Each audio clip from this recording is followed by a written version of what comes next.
दोस्तों आज के इस वीडियो में हम देखने वाले हैं क्लास 12th इंग्लिश 100 मार्क्स का नेक्स्ट चैप्टर जिसका नाम है भारत इज माय होम।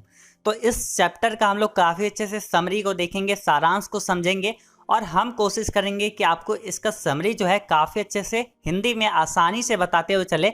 देखो यहाँ पे हिंदी और इंग्लिश दोनों में आपको बताएंगे, ऐसे जैसे यहाँ पे लिखा हुआ है ना, ऐसे आपको पूरा अच्छे से समरी को बताएंगे, सारांश को बताएंगे।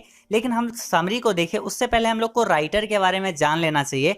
इसके राइटर कौन है, कौन लिखे हैं इसको, उनके बारे में थोड़ा सा जान लेना चाहिए। उनका जन्म कब हुआ है, निधन कब हुआ है, क्योंकि मोस्टली जो क्वेश्चन आपके एग्जाम में आती है ना ऑब्जेक्टिव का खास करके, वो इसी से रहती है। लेखक परिचय से यानी राइटर के बारे में क्वेश्चन पूछता है आपके एग्जाम में, तो पहले उसको जान लेंगे, उसके बाद हम लोग चलेंगे समरी को देखने। तो चलो स्टार्ट करते हैं। लेकिन उससे पहले अगर आपको ये वीडियो अच्छी लग रही है, आपको लगता है ये वीडियो आपके लिए है, आपका हेल्प कर रहा है, तो आप इस वीडियो को एक ज़रूर लाइक कर दें, क्योंकि आपका लाइक हमें मोटिवेट करता है और भी नए वीडियो बनाने के लिए। तो लाइक ज़रूर कर ले। उसके बाद चलिए अगला देखते हैं यहाँ पे क्या है। तो यहाँ पे सबसे पहले भारत इज माय होम का समरी देखने वाले हैं, सारांश के देखेंगे। जिसके राइटर कौन है, इसके राइटर है doctor Zakir Hussain. Bharat is my home के राइटर कौन है, डॉक्टर जाकिर हुसैन, जो भारत के तीसरे प्रेसिडेंट थे, राष्ट्रपति थे। याद रहेगा आपको, भारत इज माय होम के राइटर कौन है, डॉक्टर जाकिर हुसैन, जो कि भारत के तीसरे राष्ट्रपति थे, प्रेसिडेंट थे, थर्ड प्रेसिडेंट ऑफ इंडिया। उसके बाद देखिए इनका जन्म कब हुआ है, तो इनका जन्म हुआ है 8 फरवरी 1897 को हैदराबाद में। 8 फरवरी 1897 को हैदराबाद में इनका जन्म हुआ है, बॉर्न हुआ है। उसके बाद यहाँ पे देखिए डाइड इन कब किया है, निधन इनका कब हुआ है, तो 3 मई 1969 को न्यू दिल्ली में इनका निधन हुआ है। तो ये दो डेट जो है आपको अच्छे से याद रखना है, क्योंकि इससे ऑब्जेक्टिव क्वेश्चन आ सकती है। अब चलो हम लोग समरी को देखते हैं, सारांश को देखते हैं। बाकी अगर आपको ये वीडियो कुछ ज़्यादा अच्छी लग रही है ना, तो इसको शेयर जरूर कर लेना, क्योंकि और भी बहुत स्टूडेंट के साथ हम जुड़ना चाहते हैं। सभी के साथ पहुंचाइए और सभी स्टूडेंट को बोलिए हमसे जुड़े, ताकि हम आपको ऐसे ही सारे चैप्टर को कंप्लीट करवा दें। फ्री में यहाँ पे सारे वीडियोस अपलोड होंगे। अगर ज़्यादातर स्टूडेंट आते हैं, लाइक करते हैं, समझते हैं, तब जाके हम पूरा चैप्टर, हर एक चैप्टर का वीडियो अपलोड करते चलेंगे। चलिए यहाँ पे क्या है, भारत इज माय होम का समरी का स्टार्ट करते हैं। यहाँ पे समरी में और अच्छे से समझाने की कोशिश करेंगे। बस आपको क्या करना है, पूरा ध्यान लगा के इधर देखना है और समझते चलना है। सबसे पहला लाइन में यहाँ पे क्या बोले हैं, Bharat is my home is a speech delivered by doctor Zakir Hussain. Bharat is my home doctor Zakir Hussain के द्वारा दी गई एक स्पीच है। अब देखो ये एक स्पीच था जिससे ये जो है ये चैप्टर जो है ये लिया गया है, तो इसी से ये हम समरी बनाए हैं। और बाकी यहाँ पे देखिए क्या है, he was the third president of India, वह भारत के तीसरे राष्ट्रपति थे। This is an extract of the speech delivered by him on 13 May 1967 while taking oath as the president. अब यहाँ पे क्या बोला गया है, ये लाइन एक बार फिर से आप पढ़िए। This is an extract of the speech delivered by him on 13 May 1967 while taking oath as the president। तो यहाँ पे क्या बोला गया है, यह राष्ट्रपति शपथ लेते समय 13 मई 1967 को दिए गए उनके भाषण का एक अंग है। तो यहाँ पे देखो, जब वो भाषण दे रहे थे, कब दे रहे थे, 13 मई 1967 को जो वो भाषण दे रहे थे ना, उस समय वो जो भाषण दिए थे उसका एक अंग है। एक्सट्रैक्ट का मतलब क्या होता है, किसी चीज़ से लिया गया, मतलब किसी चीज़ से उदाहरण, किसी चीज़ का टुकड़ा। एक्सट्रैक्ट का यहाँ पे यही मीनिंग है। तो वो जब भाषण दे रहे थे उसका एक टुकड़ा है, उसी से ये लिया गया है ये पूरा चैप्टर, और इससे हम समरी बना के आपको यहाँ पे बता रहे हैं। और जब एग्जाम में अगर समरी लिखने को बोला जाए ना, तो आप सेम इट इज़ आप ऐसे लिख सकते हैं इंग्लिश का यहाँ पे पोर्शन। ये नहीं कि आप ये हिंदी भी लिखने लगना, तो ये गलत हो जाएगा। तो इसलिए पूरा अच्छे से इंग्लिश में अच्छे से लिख देना। बाकी यहाँ पे क्या है, here he has promised Indian to be the loyal for them in all respect. तो यहाँ पे क्या बोला गया है, एक बार फिर से देखिए क्या है, here he has promised Indian to be the loyal for them in all respect. तो यहाँ पे बोला गया है उन्होंने भारतीयों से वादा किया है कि वह उनके प्रति हर तरह से वफादार रहेंगे। फिर आइए यहाँ पे नेक्स्ट पैराग्राफ में देखते हैं क्या लिखा हुआ है। तो इसमें लिखा हुआ है, first of all he thanks Indians to elect him for the highest rank. तो यहाँ पे चलिए हिंदी में सबसे पहले समझ लेते हैं। सबसे पहले वो भारतीयों का शुक्रिया अदा करते हैं कि उन लोगों ने उन्हें सर्वोच्च पद के लिए चुना। अब देखो, भारत का जो राष्ट्रपति का पद होता है, प्रेसिडेंट का पद जो होता है, वरना वो देश का, कंट्री का सबसे हाईएस्ट रैंक होता है, हाईएस्ट पद होता है, सबसे ऊंचा पद होता है, उच्चतम पद होता है। तो उस पर जो वो देश के नागरिक लोग जो चुने, मतलब भारत के जो नागरिक थे, वो उनको चुन के वहाँ पे पहुँचाया। तो उसके लिए वो जो है उन्हें शुक्रिया अदा करते हैं और थैंक्स बोलते हैं कि ये लोग हमको चुने। अब जो है सारा चीज़ हम अच्छे से करेंगे, उसके बारे में भी आगे बात करेंगे। Then he count Radhakrishnan contribution to the presidency. उसके बाद फिर वो राष्ट्रपति पद पे रहते हुए राधा कृष्णन के द्वारा किए गए योगदान को बताते हैं। उसके बाद कहते हैं he says that Radhakrishnan has given a mental equipment and sound foundation of India.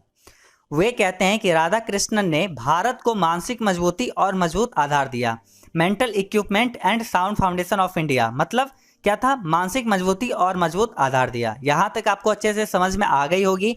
बाकी चलिए नेक्स्ट पैराग्राफ देखते हैं। तो नेक्स्ट पैराग्राफ में यहाँ पे क्या लिखा हुआ है, तो चलिए सबसे पहला लाइन देखिए, इसमें है he place to preserve the constitution the culture and the glory of India. वह शपथ लेते हैं, वे शपथ लेते हैं कि भारत के संविधान, संस्कृति और गौरव का हिफाजत करेंगे। ग्लोरी ऑफ इंडिया का मतलब क्या होता है? ग्लोरी ऑफ इंडिया का मतलब क्या होता है? भारत का जो गौरव होता है उसका हिफाजत करेंगे। He assure Indians to serve them without any discrimination. वह भारतीयों को यकीन दिलाते हैं कि वह बिना किसी भेदभाव के उनकी सेवा करेंगे। In his word the prime source to develop India is education. उनके अनुसार शिक्षा ही भारत की तरक्की का सबसे पहला साधन है, जिस पे चल के भारत जो है एक डेवलप्ड कंट्री बन सकता है, मतलब विकसित कंट्री बन सकता है। एक शिक्षा ही ऐसा साधन है, एजुकेशन ही ऐसा एक मार्ग है जिस पे चल के इंडिया आगे बढ़ सकता है। तो ये उनके वर्ड में, उनके शब्दों में ये जो है वो बतलाना यही चाह रहे थे कि यही एक प्राइम सोर्स है, यही एक सबसे उत्तम मार्ग है, उत्तम रास्ता है जिस पे चल के इंडिया महान बन सकता है, डेवलप्ड हो सकता है, काफ़ी आगे जा सकता है। बाकी चलिए देखते हैं आगे इसमें क्या लिखा हुआ है। नेक्स्ट पैराग्राफ में देखते हैं क्या है। नेक्स्ट पैराग्राफ का यहाँ पे पहला सेंटेंस में क्या लिखा हुआ है? Doctor Hussain admits Indian as his home and its people are his family. यहाँ पे बोल रहे हैं डॉक्टर जाकिर हुसैन भारत को अपना घर मानते हैं और यहाँ के लोगों को अपना परिवार मानते हैं। मतलब भारत के जो लोग हैं ना, इनको अपना परिवार मानते हैं और यहाँ पे इंडिया को अपना घर मानते हैं। बाकी यहाँ पे आगे क्या है? He sees to aspect of work, social and individual. मतलब वह काम करने के दो पहलुओं को देखते हैं, सामाजिक और व्यक्तिगत, सोशल एंड इंडिविजुअल, सामाजिक और व्यक्तिगत। And suggest us two things for the development of both. और हमें मशवरा देते हैं, हमें बतलाते हैं कि हम लोगों को काम करने के दोनों पहलुओं पर गौर करना चाहिए, उसको आगे देखना चाहिए डेवलप करने के लिए। And this is the only way to develop of India is possible. और वो कहते हैं कि यही एक ऐसा मार्ग है जिस पे चल के भारत का विकास संभव है, जिस पे चल के भारत महान हो सकता है। दोनों पहलुओं पर गौर करना है, मतलब काम करने के दो पहलू हैं, वर्क, सोशल एंड इंडिविजुअल। और वो हमें मशवरा भी देते हैं कि ये दोनों पहलुओं को हम लोग को गौर करना चाहिए। बाकी आपको अच्छे से ये चीज़ समझ में आ गए होंगे। और चलिए नेक्स्ट पैराग्राफ यहाँ पे देखते हैं, फाइनल पैराग्राफ, जिसको आपको लिखना ही लिखना है। ये आपके बुक में नहीं है, लेकिन आपको ये चीज़ लिखना है क्योंकि इससे ही ज़्यादातर टीचर मार्क्स अच्छा देते हैं। लास्ट वाला अगर सेंटेंस सही रहेगा ना तो बिल्कुल आपको मार्क्स अच्छा मिलेगा। और ये लाइन आप याद कर लो, जैसे करना है कर लो, लेकिन इसको लिखना है। अगर एग्जाम में आए तो आपको इसको लिखना है। Finally this is an awesome speech of doctor Zakir Hussain where he has promised the loyalty toward India and successfully conveys his message to Indians. तो ये लाइन आपको पक्का लिखना है। अंततः यह जाकिर हुसैन का एक शानदार भाषण है, awesome speech of doctor Zakir Hussain where he has promised his loyalty toward Indians, जहां उन्होंने भारत के प्रति अपनी वफादारी का वादा किया है और भारतीयों तक अपने संदेश को सफलतापूर्वक पहुंचाए हैं। मतलब successfully conveys his message to Indians.